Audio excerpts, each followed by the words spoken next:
Assalamualaikum warahmatullahi wabarakatuh. Selamat pagi, siang, sore, atau malam. Kami dari kelompok 7 dari kelas C akan memaparkan hasil diskusi kami mengenai proyek mini modul mata kuliah akuntansi keuangan lanjutan 2 dengan dosen pengampu Ibu Ayunita Ajeng Tiasa Putri Masyuri dan Ibu Husna Nur Layala Ermay. Sebelumnya, izinkan kami untuk memperkenalkan diri. Nama saya Alizara Maulia dengan NIM akhir 094 dan rekan saya. Nama saya Dinda Nurhaliza Putri dengan NIM akhir 106. Jadi di sini kami akan memaparkan mengenai penjelasan mengenai indirect holding, father-son grandson struktur, dan connecting affiliate. Selain itu, kita juga ada latihan soal berupa pilihan ganda, esai, dan kasus. Yang pertama, indirect holding itu kepemilikan tidak langsung yang merupakan investasi yang memungkinkan investor untuk mengendalikan atau menguasai perusahaan lain tanpa kepemilikan langsung, melainkan melalui perusahaan anaknya. Dalam indirect holding ini sendiri terdapat dua struktur, yaitu father-son grandson dan connecting affiliates. Yang pertama, ada struktur father-son grandson. Jadi, struktur induk anak cucu ini biasanya merujuk pada hubungan kepemilikan pada perusahaan-perusahaan yang terlibat dalam hierarki atau rantai kepemilikan seperti yang terlihat dalam gambar berikut. Jadi di sini PT X itu sebagai perusahaan induk, PT Y ini sebagai perusahaan anak, dan PT Z ini sebagai perusahaan cucu. Di sini PT X memiliki 60% kepemilikan PT Y dan PT Y memiliki 90% kepemilikan PT Z, di mana secara tidak langsung PT X memiliki 54% kepemilikan saham PT Z, di mana itu dihasilkan dari 60% kepemilikan PT X atas PT Y dikali 90% kepemilikan PT Y atas PT Z. Dengan demikian, laporan keuangan dari PT Z harus dimasukkan ke dalam laporan konsolidasi dari PT X. Pada struktur father-son grandson ini dinilai apakah perusahaan induk mempunyai kendali pada perusahaan anak dan apakah perusahaan anak mempunyai kendali atas perusahaan cucu, meskipun kepemilikan saham tidak langsung dari perusahaan induk pada perusahaan cucu kurang dari 50%. Jadi walaupun kepemilikan perusahaan induk atas perusahaan cucu ini kurang dari 50%, laporan keuangan harus tetap masuk dalam laporan konsolidasi dari perusahaan induk. Di sini ada contoh soal mengenai father-son grandson struktur. Jadi yang pertama diketahui PT A mendapat 80% kepemilikan saham PT B pada 1 Januari 2020. PT B mendapat 70% kepemilikan saham PT C pada 1 Januari 2020. Investasi PT A dalam PT B dan investasi PT B dalam PT C dilakukan dalam nilai buku. Neraca saldo untuk ketiga perusahaan per 1 Januari 2020 setelah PT B mendapat 70% kepemilikan saham PT C sebagai berikut. Jadi di sini ada neraca saldo per 1 Januari 2020 dalam ribuan.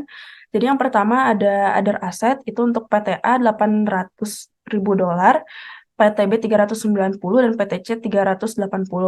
Lalu untuk PT A ini ada investment in PT B itu ada 400. Terus untuk PT B itu investment in PT C 210, sehingga totalnya untuk PT A itu 1.200, PT B 600, dan PT C 380.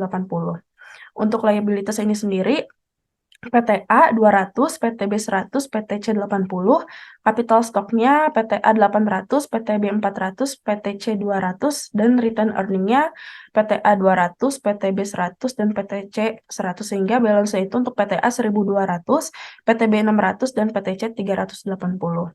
Di sini juga ada laba terpisah atau separate earnings dan dividen dari ketiga perusahaan untuk tahun 2020. Ini dalam ribuan juga. Separate earnings untuk PT A itu 200, PT B 100, dan PT C 80. Dan dividen untuk PT A itu 120, PT B 60, dan PT C 40.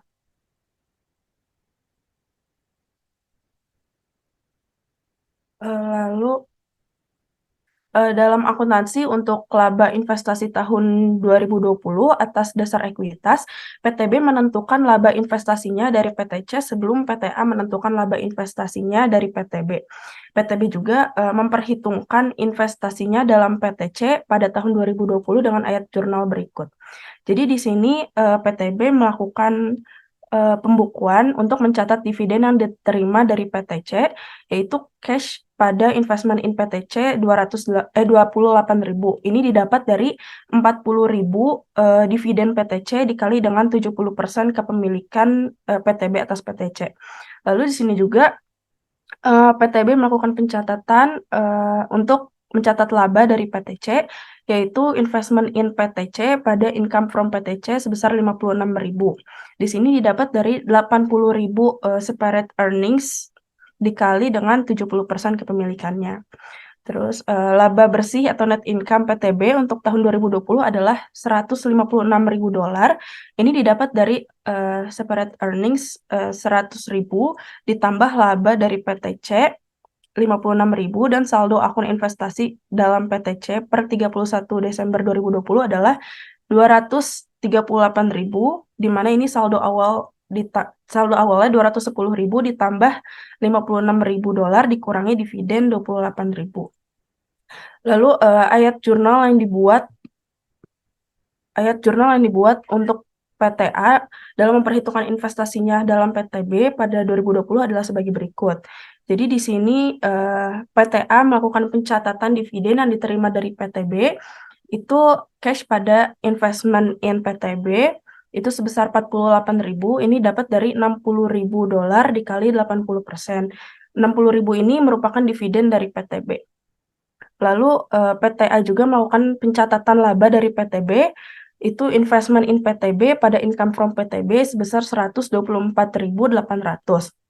Ini didapat dari 156.000 dikali 80%. Laba PTA untuk 2020 adalah 324.800, didapat dari separate earnings 200.000 ditambah laba dari PTB 128.800, dan saldo akun investasinya dalam PTB per 31 Desember 2020 adalah 476.800. Ini didapat dari saldo awal 400.000 ditambah laba 124.800 dikurangi dividen 48.000.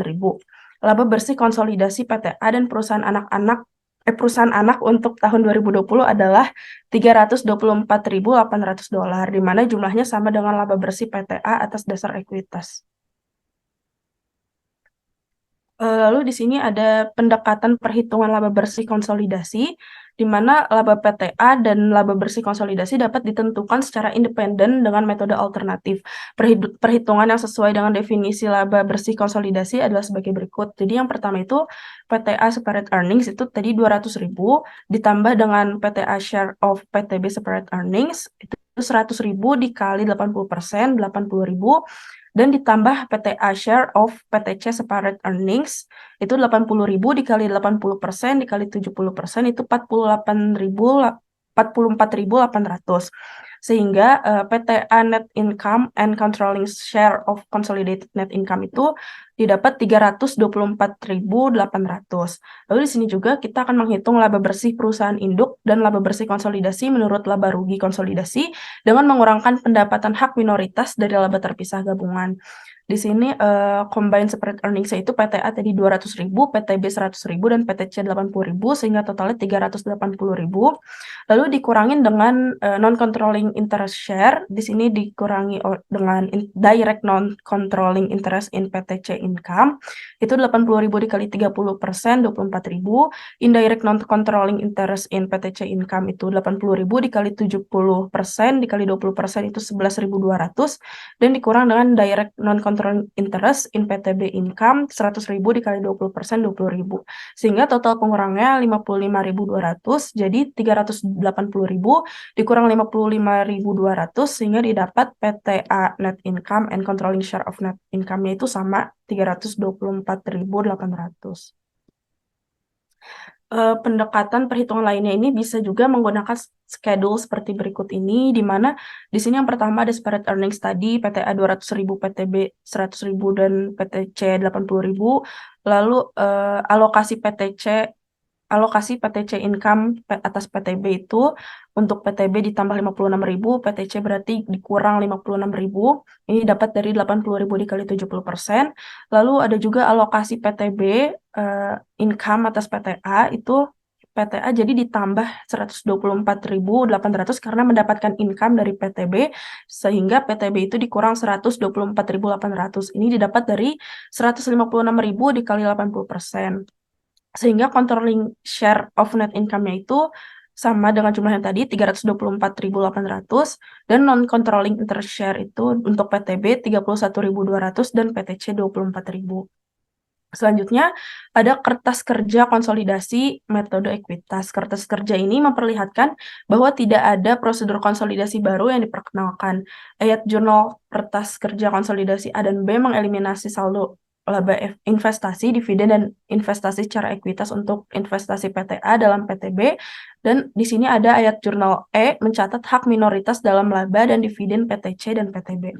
Jadi, untuk memasukkan bagian hak minoritas laba dan dividen perusahaan anak, ini jurnalnya non-controlling interest share PTB 31.200 dan non-controlling interest share PTC 24.000, pada dividen 24.000, non-controlling interest PTB 19.200, dan non-controlling interest PTC 12.000. Jadi, non-controlling interest share PTB itu 31.200 didapat dari yang schedule ini. Lalu non-controlling interest share PTC itu 24.000 dari sini. Lalu dividen 24.000 dan non-controlling interest PTB 19.200 itu dari 31.200 yang ini dikurang dengan dividen PTB 60.000 dikali dengan 20%. Lalu untuk yang 12.000 ini dari 24.000 non-controlling interest share PTC dikurang dengan 40.000 dividen PTC dikali dengan 30%. Jadi hasilnya 12.000. Berikut ada kertas kerja. Jadi di sini yang pertama ada controlling share of net income untuk PTA itu 324,8, ini dalam ribuan, lalu PTB 156 dan PTC 80, sehingga consolidated statement saya 324,8. Lalu ada retained earnings juga untuk PTA 404,8, untuk PTB 196 dan PTC 140, sehingga consolidated statements-nya 404,8. Lalu di sini ada balance sheet. Untuk balance sheet-nya itu untuk PTA 1.400, PTB 700, dan PTC 400. Di sini juga ada non-controlling interest yang sudah dihitung sebelumnya. Selanjutnya akan dilanjutkan oleh teman saya, Dinda. Baik, untuk selanjutnya itu ada connecting affiliate struktur, di mana di struktur ini tuh perusahaan induk memiliki kepemilikan saham langsung dan kepemilikan saham tidak langsung di suatu perusahaan anak. Di mana untuk kepemilikan saham tidak langsung tersebut melalui suatu perusahaan anak. Di sini seperti di bagian ini, perusahaan induk memiliki 70% kepemilikan saham di perusahaan A, kemudian perusahaan induk juga memiliki 40% kepemilikan saham di perusahaan anak B. Lalu melalui perusahaan anak A ini perusahaan anak A ini memiliki 30% kepemilikan saham di perusahaan anak B, sehingga di sini terjadi kepemilikan saham tidak langsung perusahaan induk di perusahaan B melalui perusahaan A. Untuk menghitung jumlah keseluruhan kepemilikan saham perusahaan induk di perusahaan B, itu dihitung dengan menghitung kepemilikan saham tidak langsungnya, lalu ditambah dengan kepemilikan saham langsungnya. Di sini untuk kepemilikan saham tidak langsungnya dihitung hampir sama dengan father, son, and grandson, yaitu di mana perusahaan induk memiliki kepemilikan saham perusahaan A yaitu 70% dikali dengan kepemilikan perusahaan A ke perusahaan B yaitu 30%. Jadi 70% dikali 30% yaitu 21% kepemilikan saham tidak langsungnya. Kemudian ditambah 40% kepemilikan saham langsung perusahaan induk ke perusahaan B, sehingga jumlah keseluruhan kepemilikan saham perusahaan induk di perusahaan anak B yaitu sebesar 61%. Bisa dilanjut. Untuk ilustrasinya, yaitu terdapat soal PT Pledis memiliki 70% saham di PT Source, kemudian PT Pledis juga memiliki 60% saham di PT Hype, dan PT Source itu memiliki 20% saham di PT Hype. Di sini ada ilustrasinya, yaitu 1 Januari 2017 PT Source mengakuisisi 20% saham PT Hype dengan harga $22.400. Saat itu stockholders equity PT Hype terdiri dari $100.000 capital stock dan return earning $12.000. Serta fair value dan book value net asset PT Hype sama. Di sini kita buat schedule investasinya, yaitu harga 20% saham PT Hype yaitu 22.400. Kita imply yaitu dengan dibagi 20%. Jadi hasilnya $112.000.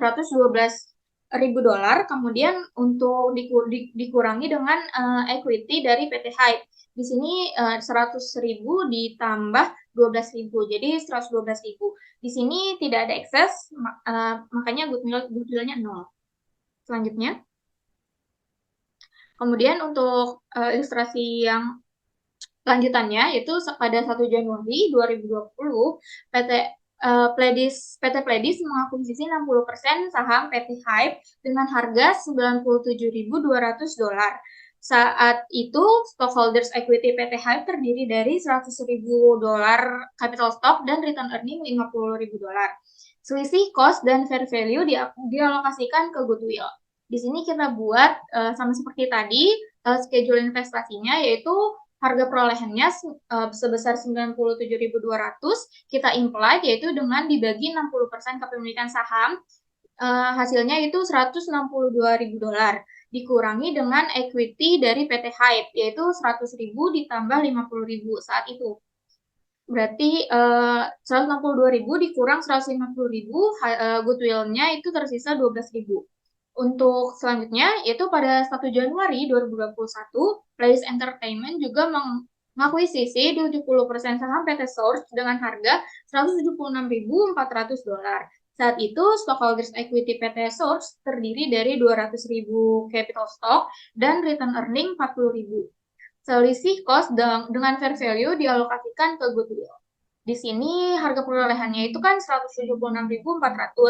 Itu kita imply dengan dibagi 70%. Hasilnya 252.000. Kemudian dikurangi dengan equity-nya yaitu 200.000 ditambah 40.000. Jadi 240.000. Terdapat goodwill yaitu sebesar $12.000.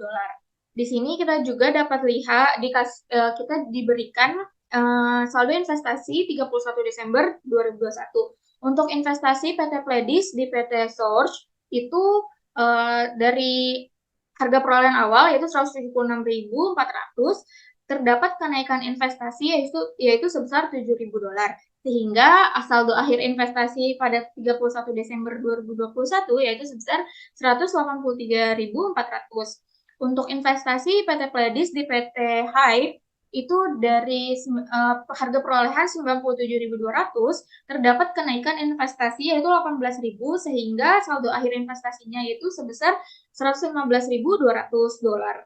Untuk investasi PT Source di PT Hype sendiri yang kepemilikan 20% itu harga perolehannya itu adalah 22.400, di mana mengalami kenaikan investasi dari 2017 sampai 2021 yaitu 16.000, sehingga saldo akhir investasinya yaitu sebesar 38.400.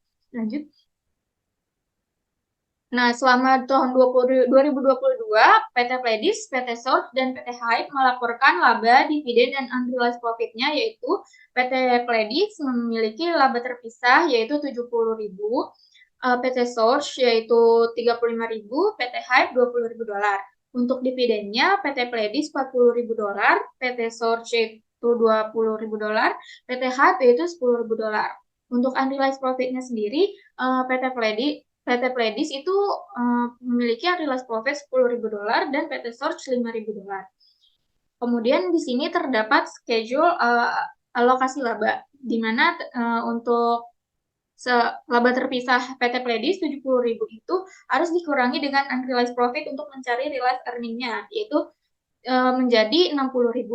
Untuk PT Source sendiri itu laba terpisahnya 35.000, harus dikurangi dengan unrealized profit-nya juga yaitu sebesar $5.000, sehingga realized earning-nya yaitu $30.000. Untuk PT Hype itu laba terpisahnya itu sebesar $20.000. Pertama, kita harus mengalokasikan income dari PT Hype.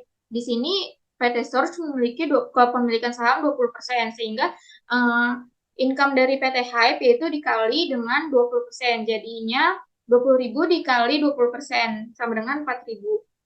Di sini income-nya PT Hype itu berkurang 4.000 karena harus mengalokasikannya kepada PT Source. Kemudian untuk Pledis sendiri memiliki 60% saham, sehingga 20.000 dikali 60% jadinya 12.000. Itu PT Hype juga berkurang 12.000, sehingga untuk NCI share dari PT Hype sendiri yaitu 20.000 dikurang 4.000 dan dikurang 12.000, sehingga hasilnya 4.000. Untuk PT Storage sendiri itu memiliki income dan harus dialokasikan ke PT Predis, di mana di sini income yang dimiliki PT Source sekarang yaitu 30.000 ditambah 4.000. Jadinya itu 34.000. Jadi 34.000 itu dikali 70%. Hasilnya 23.800. Dan PT Source harus mengurangi income-nya sebesar 23.800 untuk diberikan kepada Predis. Sehingga NCI share dari PT Source sendiri yaitu sebanyak 10.200. Untuk PT Predis sendiri memiliki income atau controlling interest share yaitu adalah sebesar 95.800. Boleh di next. Untuk selanjutnya, ini merupakan jurnal investasi yang dicatat di PT Source dan juga PT Pledis. Di PT Source itu mencatat dividen dari PT Hype yaitu sebesar 2.000, di mana 10.000 dividen yang dibagikan oleh PT Hype dikali 20% kepemilikan saham. Sehingga jurnalnya menjadi cash pada investment in PT Hype sebesar 2.000 dolar. Untuk yang kedua, kita mencatat pendapatan investasi dari PT Hype juga. Di sini kita pendapatan investasi dari Hype itu kan 20.000 dolar dikali dengan kepemilikan sahamnya itu 20%, sehingga jurnalnya yaitu investment in PT Hype pada income from PT Hype sebesar 4.000 dolar. Kemudian di PT Pledis kita mencatat dividen dari PT Hype yaitu 10.000 dikali 60%. Di sini jurnalnya cash pada investment in Hype sebesar 6.000. Kemudian kita mencatat juga pendapatan dari PT Hype. Di sini yang tadi 20.000 dikali kepemilikan sahamnya 60%. Jadi jadi jurnalnya itu investment in PT Hype pada income from PT Hype yaitu sebesar 12.000. Kemudian kita juga mencatat dividen yang dividen dari PT Source, di mana di sini dividen yang dibagikan oleh PT Source itu adalah 20.000 dikali dengan kepemilikan sahamnya itu 70%, sehingga jurnalnya itu cash pada investment in PT Source sebesar 14.000 dolar. Kemudian kita mencatat pendapatan dari PT Source, di mana di sini sudah ada terdapat hitungan pembagian laba dari PT Hype di dalam PT Source ini. Jadi untuk bagian laba PT Source sendiri itu ya, untuk bagian laba yang diterima PT Pledis dari PT Source itu sebenarnya itu 39.000 dikali 70%. Hal ini dikarenakan dari income-nya PT Source sendiri itu 35.000 ditambah dengan income dari yang diberikan dari PT Hype 4.000, jadi 39.000. Hasilnya yaitu 27.300. Kemudian dikurang unrealized profit inventory sebesar kepemilikannya karena di sini itu ada upstream. Jadi si PT Source ini melakukan penjualan ke PT Pledis, penjualan inventory, sehingga di sini itu upstream, makanya itu di sini 70% dikali 5.000 unrealized profit yang ada di PT Source itu. Jadi dikurang 3.500, kemudian dikurang lagi unrealized gain on land, di mana tadi di PT Pledis itu terdapat unrealized gain on land-nya itu sebesar 10.000 dolar, sehingga jumlahnya menjadi 13.800. Di sini jurnalnya menjadi investment in PT Source pada income from PT Source sebesar 13.800. Selanjutnya, baik, untuk selanjutnya ada worksheet, di mana di sini kita harus mengeliminasi dulu saldo investasi di PT Hype dan ekuitas PT Hype, di mana di sini kita harus mengeliminasi return earnings, goodwill, dan capital stock. Yaitu return earnings-nya sebesar 80.000 dolar, goodwill-nya 12.000 dolar, capital stock-nya $100.000, pada investment in PT Hype yaitu sebesar 115.200, yaitu kemudian ada investment in PT Hype 20% yaitu 38.400, dan NCI di PT Hype pada Januari 1, 2022 yaitu sebesar 38.400. Di sini NCI-nya itu didapat dari 20% dari penjumlahan return earnings, goodwill, dan capital stock. Kemudian untuk yang D ini kita harus mengeliminasi laba dan dividen dari PT Hype. Di mana di sini income from PT Hype sebesar 16.000, dividen PT Hype yaitu 8.000, kemudian investment in PT Hype yaitu 6.000, investment in PT Hype yang 20% yaitu 2.000. Di sini income from PT Hype ini didapat dividennya di sini didapat dari 6.000 ditambah dividen yang ke Pledis 6.000 dan dividen yang ke PT Source 2.000. Bisa dimundurin satu slide. Iya. Di sini. Jadi di sini kita ada dividen, yaitu kita kan di Pledis mendapat dividen 6.000, kemudian mendapat dividen juga dari ke PT Source yaitu sebesar 4.000. Jadi sebesar 2.000. Jadi 6.000 ditambah 2.000.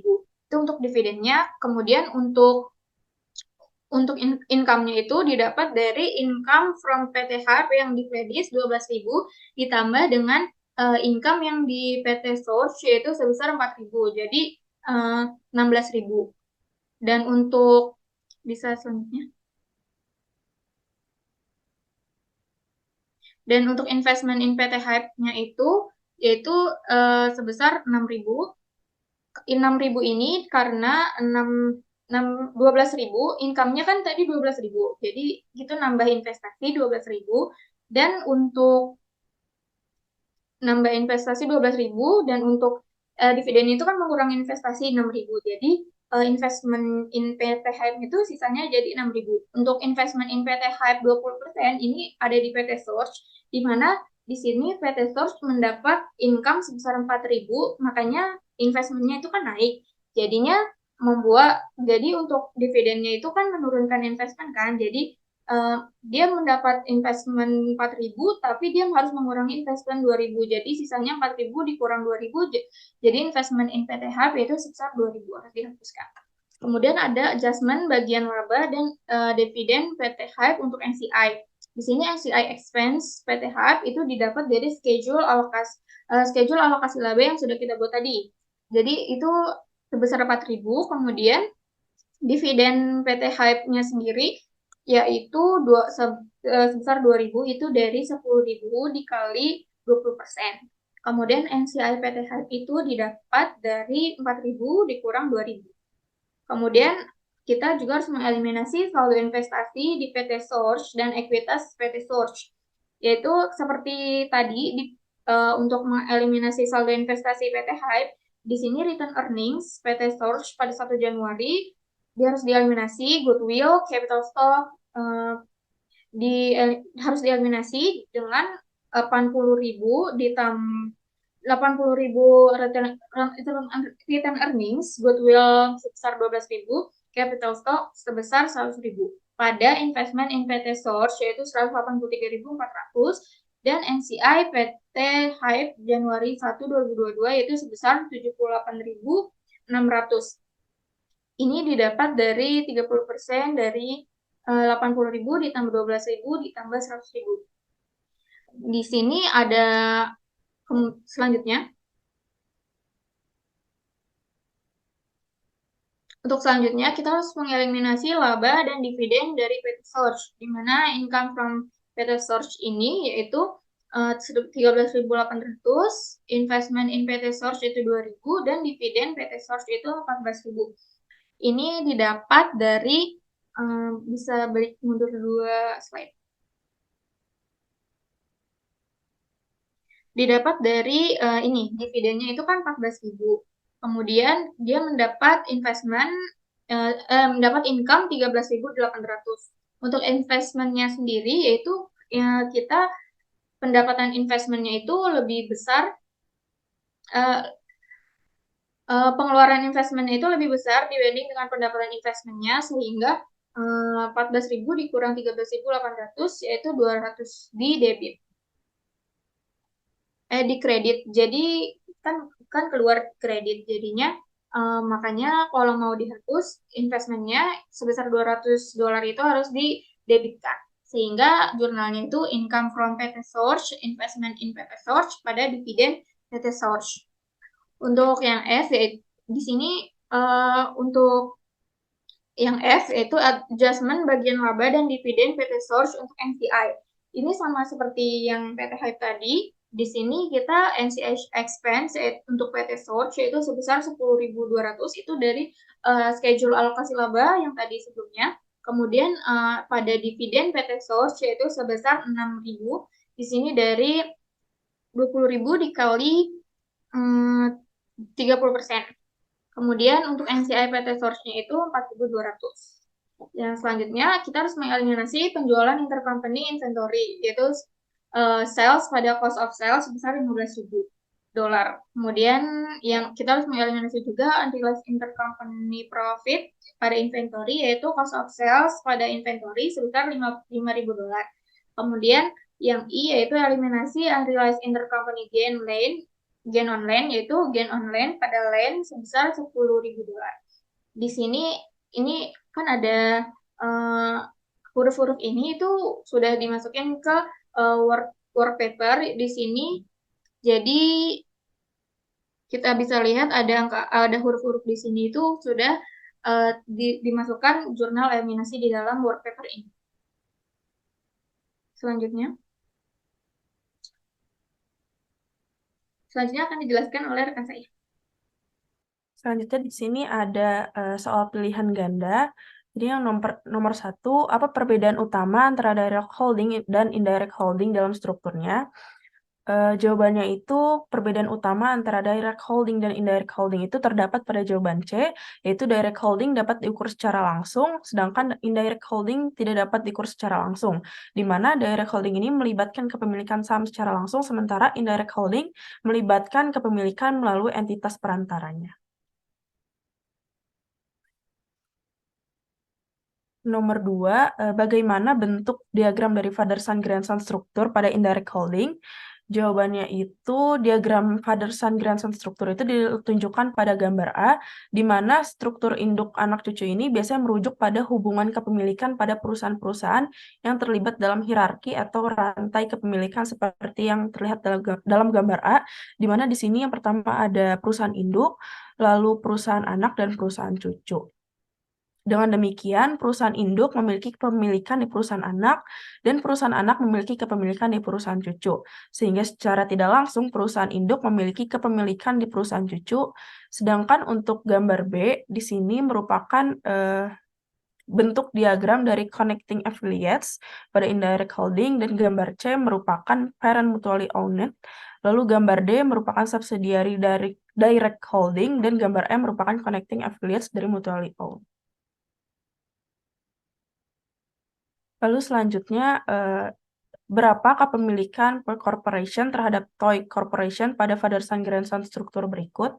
Di sini terlihat gambar bahwa Po Corporation ini sebagai perusahaan induk memiliki 90% kepemilikan perusahaan anaknya, yaitu Sun Corporation, di mana Sun Corporation memiliki kepemilikan 80% terhadap Toys Corporation, di mana jawabannya yaitu C, 72%, didapat dari 90% kepemilikan Po Corporation pada Sun Corporation dikali dengan 80% kepemilikan Sun Corporation dikali dengan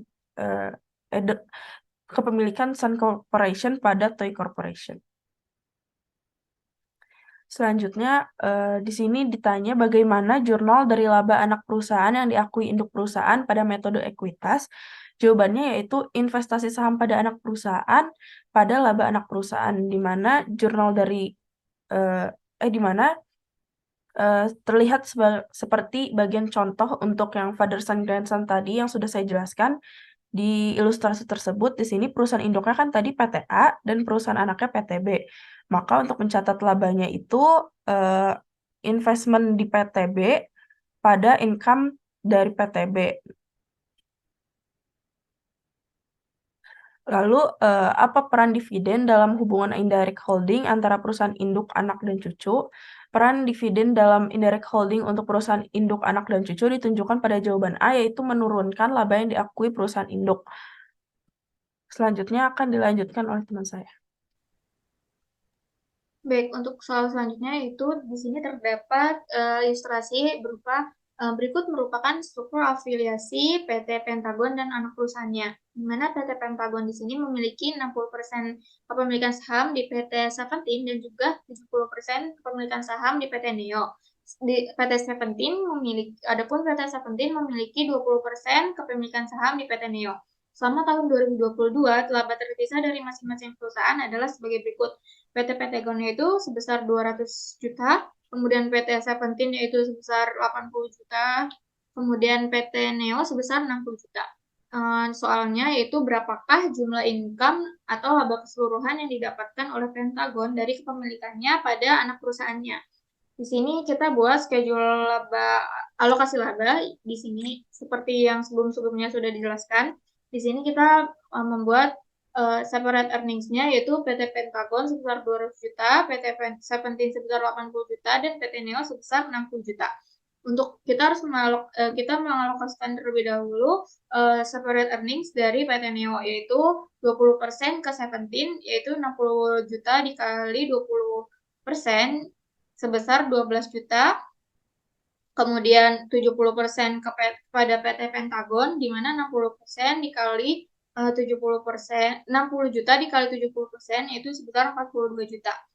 Kemudian sehingga NCI share dari PT Neo yaitu sebesar 6 juta rupiah. Kemudian kita harus mengalokasikan juga laba dari PT Seventeen kepada PT Pentagon yang memiliki kepemilikan saham 60%. Di sini 60% dikali 80 juta separate earnings PT Seventeen ditambah dengan alokasi dari PT Neo yaitu 12 juta sehingga 60% dikali 92 juta hasilnya yaitu 55 juta 200.000. Kemudian untuk NCI share dari PT Seventeen sendiri yaitu 36 juta 800. Di sini dapat kita lihat bahwa di PT Pentagon ini mendapat laba dari PT Neo itu sebesar 42 juta dan juga laba dari PT Seventeen yaitu sebesar 55 juta 200 sehingga laba keseluruhan yang didapatkan PT Pentagon dari kepemilikan pada anak perusahaannya yaitu sebesar 97 juta 200. Jadi jawabannya yang C. Selanjutnya untuk soal nomor 7 masih di ilustrasi yang sama yaitu namun pertanyaannya berapakah jumlah NCI share pada PT Seventeen dan PT Neo yang seperti yang sudah kita hitung sebelumnya di PT Seventeen memiliki NCI share sebesar 36.800 dan di PT Neo memiliki NCI share yaitu sebesar 6 juta rupiah sehingga jawabannya yaitu yang B. Selanjutnya untuk soal nomor 8, masih di ilustrasi yang sama dari soal sebelumnya, berapakah jumlah controlling interest share PT Pentagon? Di sini dapat kita lihat bahwa PT Pentagon PT Pentagon's net income atau CI share yang dimiliki oleh PT Pentagon yaitu separate earnings PT Pentagon 200 juta ditambah dengan alokasi dari PT Neo sebesar 42 juta dan juga alokasi dari PT Seventeen sebesar 55 juta 200. Sehingga jumlah CI share dari kepemilikan PT Pentagon yaitu sebesar 297 juta 200.000 rupiah. Selanjutnya untuk soal nomor 9, di sini ada ilustrasi PT Piramid memiliki kepemilikan 80% di PT Sugar dan 70% kepemilikan di PT Tebu. Kemudian PT Sugar memiliki kepemilikan 60% di PT UBI dan serta PT Tebu memiliki kepemilikan 20% di PT UBI. Berikut merupakan laba terpisah pada 31 Desember 2022. PT Piramid itu sebesar 650 juta, PT Sugar 280 juta, PT Tebu itu 180 juta, PT Ubi 90 juta. Adapun selama tahun 2022, PT Piramid menjual tanah kepada PT Sugar dengan profit 40 juta rupiah. Di sini pertanyaannya, berapakah laba keseluruhan yang diperoleh oleh PT Piramid dari kepemilikannya pada anak perusahaannya? Ini soalnya hampir sama seperti sebelumnya, jadi kita harus buat schedule alokasi labanya dulu, yaitu separate earnings PT Piramid sebesar 650 juta ini harus dikurangi dengan unrealized profit dari PT Sugar, penjualannya kepada PT Sugar yaitu 40 juta, sehingga realized earnings-nya itu 610 juta. Kemudian PT Sugar realized earnings-nya itu 280 juta, PT Tebu realized earnings-nya itu 180 juta, dan PT UBI realized earnings-nya itu sebesar 90 juta.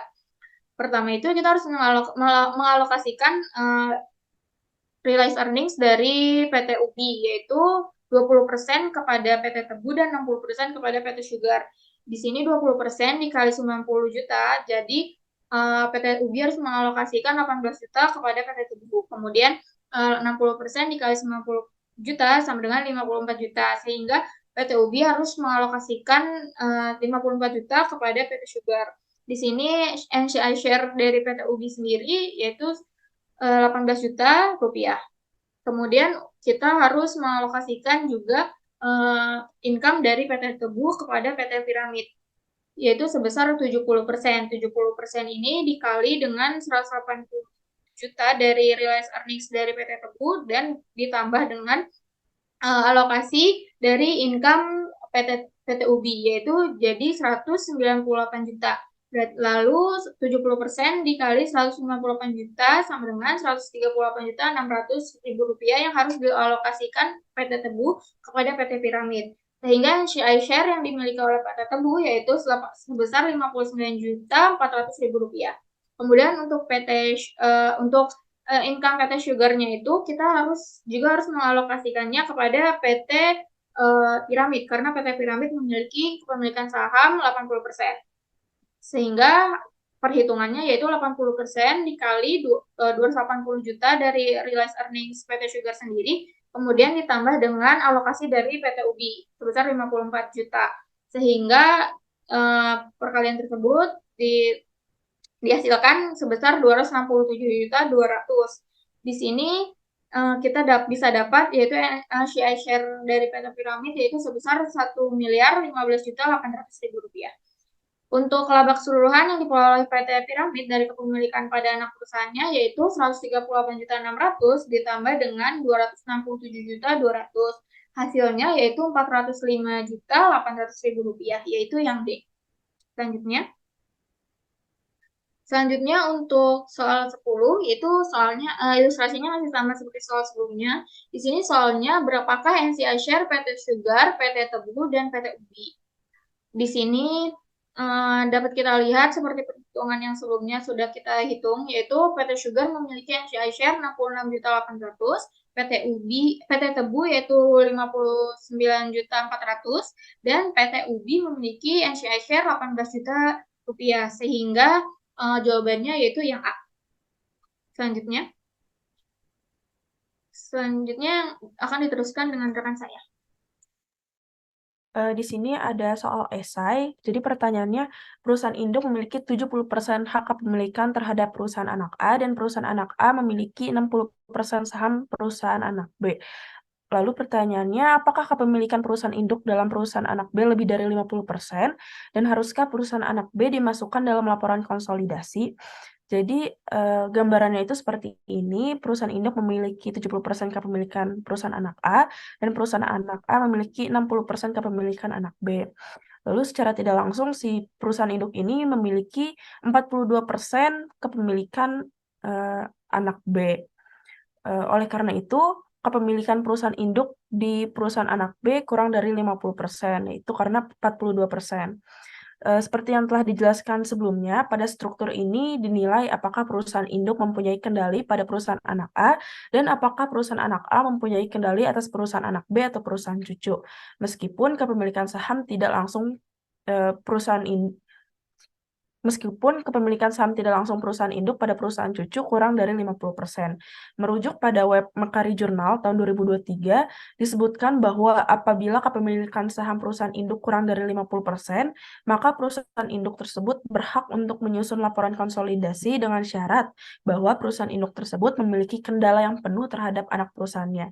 Dengan demikian, kepemilikan perusahaan induk atas perusahaan cucu kurang dari 50%, laporan keuangan perusahaan cucu harus tetap masuk ke dalam laporan konsolidasi perusahaan induk.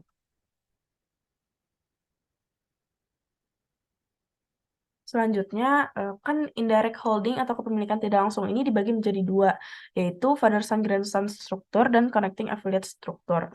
Berikan contoh singkat kepemilikan untuk kedua struktur tersebut.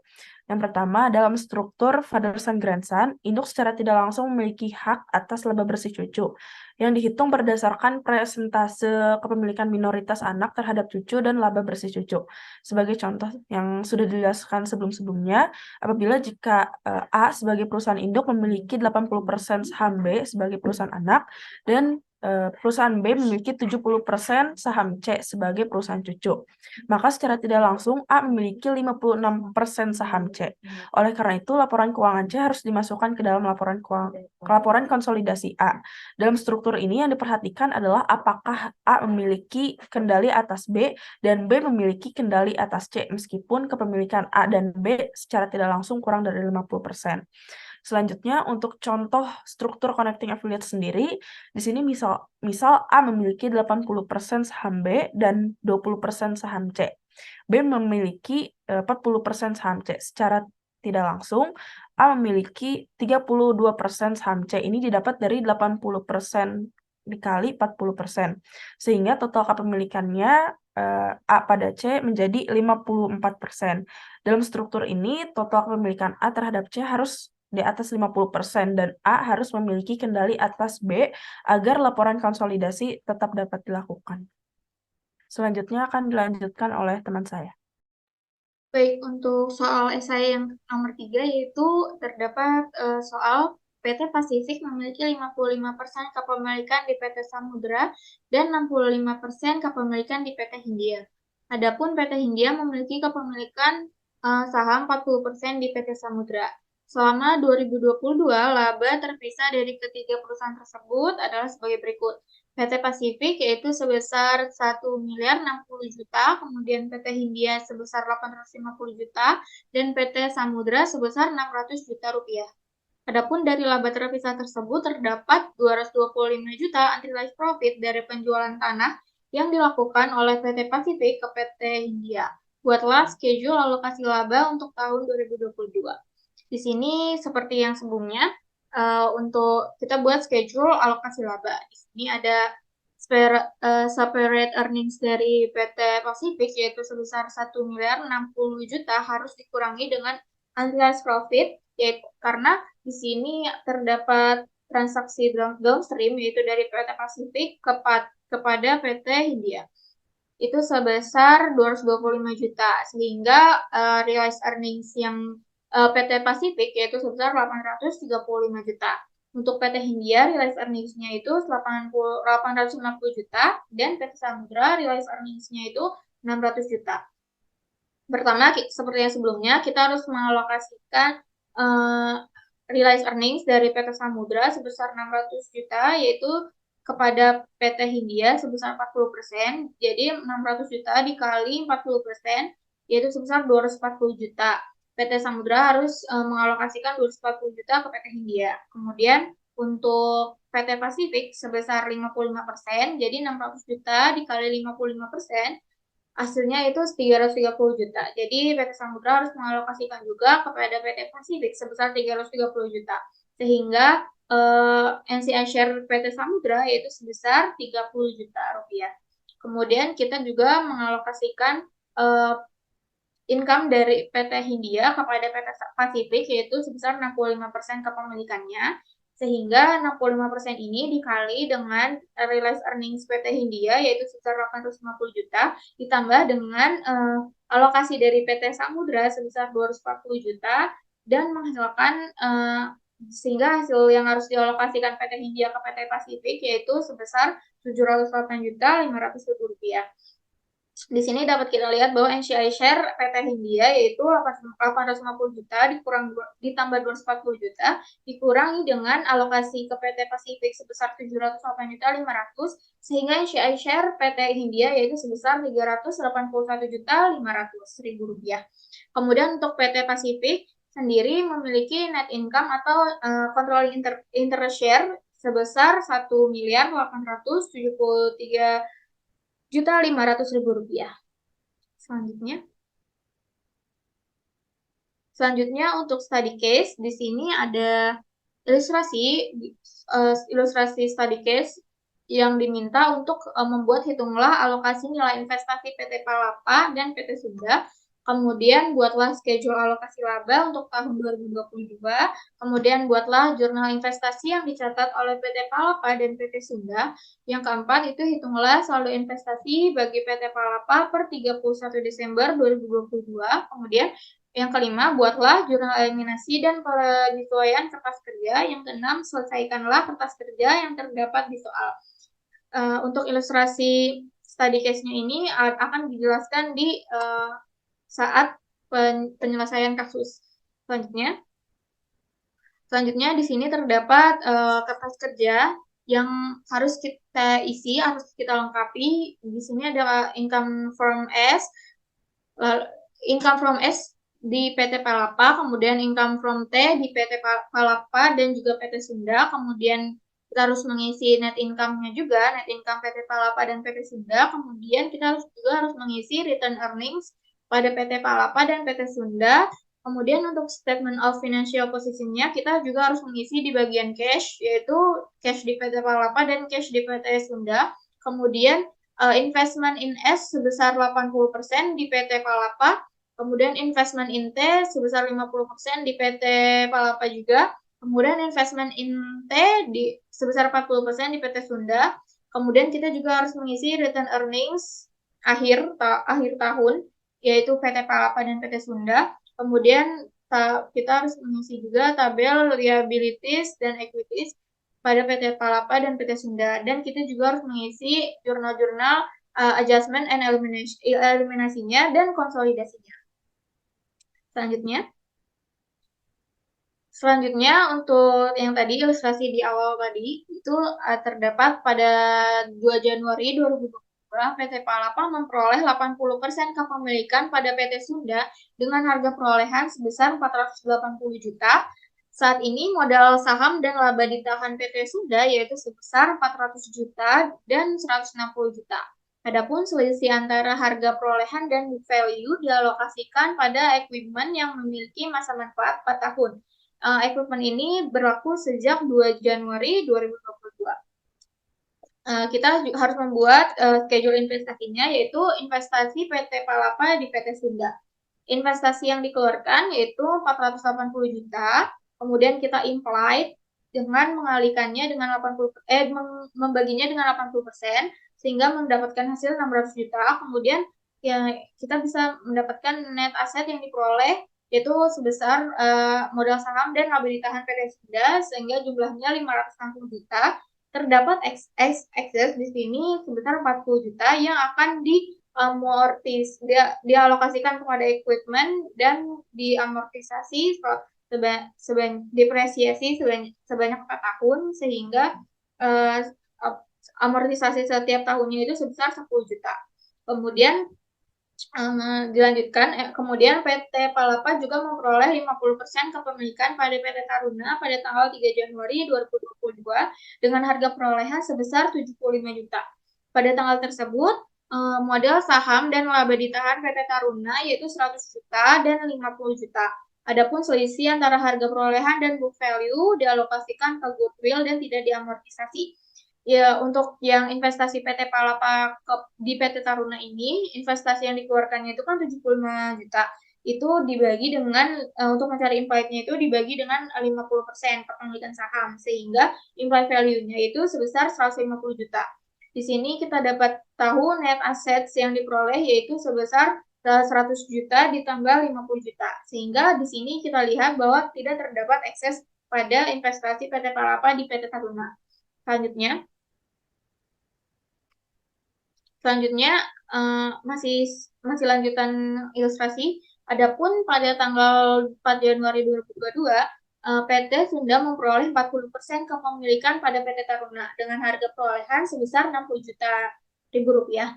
Saat ini modal saham dan laba ditahan PT Taruna yaitu sebesar 100 juta dan 50 juta. Selisih antara harga di perolehan dan book value dialokasikan kepada goodwill dan tidak diamortisasi. Ini schedule investasi PT Sunda di PT Taruna. Investasi yang dikeluarkannya itu kan 60 juta. Ini dibagi dengan kepemilikan sahamnya itu 40%, sehingga implied value-nya itu 150 juta. Net asset yang diperoleh itu sebesar 150 juta, sehingga tidak terdapat ekses di investasi PT Sunda di PT Taruna. Selanjutnya untuk soal kedua, yaitu buatlah schedule alokasi laba tahun 2022. Di sini terdapat informasi tambahan terkait transaksi afiliasi selama tahun 2022, yaitu PT Palapa menjual persediaan kepada PT Sunda dengan harga sebesar 50 juta, sehingga unrealized profit yang terdapat pada transaksi tersebut adalah sebesar 5 juta. Di sini juga kita bisa dapat informasi dari work paper atau kertas kerja terkait dengan laba terpisah perusahaan. Di sini kita bisa melihat bahwa separate earnings PT Palapa itu salesnya itu 500 juta, dikurang dengan cost of salesnya itu 240 juta, dan dikurang dengan other expense-nya itu sebesar 160 juta. Sehingga separate earnings dari PT Palapa ini sebesar 100 juta. Kemudian PT Sunda, di sini kita dapat lihat sales PT Sunda yaitu sebesar 300 juta, dikurangi dengan cost of sales PT Sunda 150 juta, dan juga dikurangi dengan other expense sebesar 70 juta, sehingga separate earnings PT Sunda yaitu sebesar 80 juta. Kemudian untuk PT Taruna sendiri, di sini terdapat sales sebesar 100 juta, kemudian dikurangi dengan cost of sales 60 juta, kemudian dikurangi lagi dengan other expense sebesar 15 juta. Sehingga separate earnings dari PT Taruna sendiri yaitu sebesar 25 juta. Pertama, kita harus mengalokasikan separate earnings PT Taruna yaitu sebesar 25 juta, dialokasikan kepada PT Sunda yaitu sebesar 40%, sehingga 40% dikali 25 juta yaitu sebesar 10 juta 10 juta rupiah yang harus dialokasikan PT Taruna kepada PT Sunda. Kemudian untuk kepemilikan 50% oleh PT Palapa yaitu 50% dikali 25 juta yaitu sebesar 12.500.000 rupiah yang harus dialokasikan PT Taruna kepada PT Palapa. Sehingga terdapat balance yaitu PT Palapa sebesar 112.500.000, kemudian PT Sunda sebesar 90 juta, dan PT Taruna sebesar 2.500.000 yang menjadi NCI share pada PT Taruna. Kemudian kita juga mengalokasikan income dari PT Sunda kepada PT Palapa. Di sini kita bisa mengalokasikan 80% kepada PT Palapa, yaitu 80% dikali 90 juta, jadinya 72 juta yang harus dialokasikan, kemudian dikurangi dengan amortisasi. Amortisasi awal tadi kan 10 juta per tahun. Itu ditanggung oleh PT Palapa sekitar 80%, dan sisanya 20%-nya itu ditanggung oleh NCI. Sehingga di sini di PT Palapa berkurang 8 juta dan di PT Sunda berkurang 2 juta.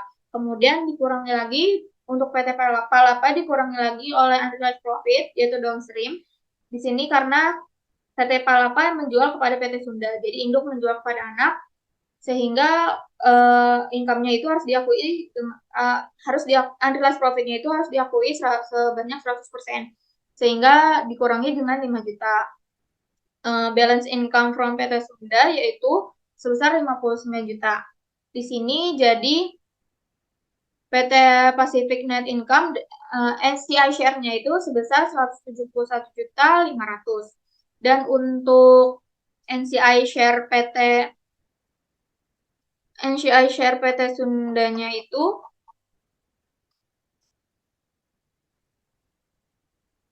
NCI share PT Sundanya itu sebesar 90 juta dikurang 72 juta dan dikurang 22 juta, sehingga NCI-FR di PT Sunda itu 16 juta rupiah. Selanjutnya,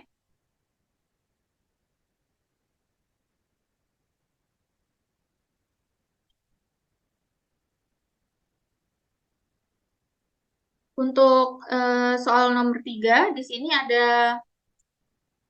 ada jurnal investasi yang A, yaitu PT Palapa pada PT Sunda. Di sini kita mencatat dividen yaitu sebesar 32 juta dari 40 juta dividen yang dikeluarkan pada PT Sunda. Di sini dividen ini kita dapat dari kertas kerja. Kertas kerja di sini, jadi dividen itu 40 juta dikali 80%, jadi sebesar 32 juta. Di sini cash pada investment in PT Sunda sebesar 32 juta. Kemudian untuk pencatatan laba, di sini ada pencatatan laba investment in PT Sunda pada income from PT Sunda.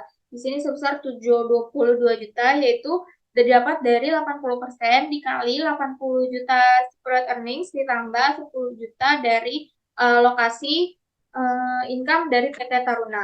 Kemudian untuk yang B, PT Palapa pada PT Taruna, di sini kita pencatatan dividen yaitu sebesar 10 juta dikali kepemilikan saham 50%, jadi cash pada investment in PT Taruna sebesar 5 juta rupiah. Kemudian untuk pencatatan laba dari PT Taruna sendiri itu didapat dari 50% dikali 25 juta dari separate earnings yang dimiliki oleh PT Taruna.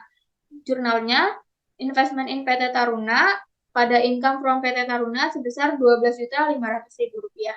Kemudian yang C, PT Sunda pada PT Taruna, kita mencatat dividen yaitu sebesar 40% dari 10 juta, yaitu sebesar 4 juta rupiah. Jurnalnya cash pada investment in PT Taruna sebesar 4 juta rupiah. Kemudian ada pencatatan laba dari PT Taruna di PT Sunda, yaitu sebesar 40% dikali 25 juta rupiah. Di sini dari separate earnings di PT Taruna. Jadi jurnalnya itu investment in PT Taruna pada income from PT Taruna sebesar 10 juta rupiah. Selanjutnya